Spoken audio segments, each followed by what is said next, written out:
প্রতিমা দর্শন করুন এবং অন্যকে প্রতিমা দর্শন করার সুযোগ করে দিন। আগামীকাল নবমী, যারা নবমীর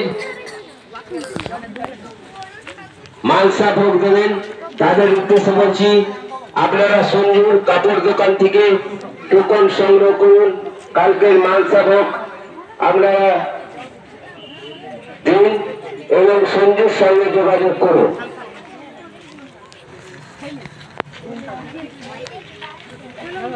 সবাই করিয়া চৌহান, রাধা মানকুর বসন্ত উৎসব 2024।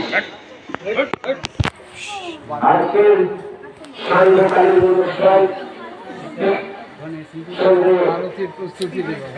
সবাই শুরু করব ঠিক সকাল। আর কিছুক্ষণের মধ্যেই আমাদের সাংস্কৃতিক মঞ্চে অনুষ্ঠান শুরু হবে। তাই চলে যান সবাই সাংস্কৃতিক মঞ্চে গিয়ে কিছুক্ষণের মধ্যেই আমাদের গুরুকুল একাডেমির এবং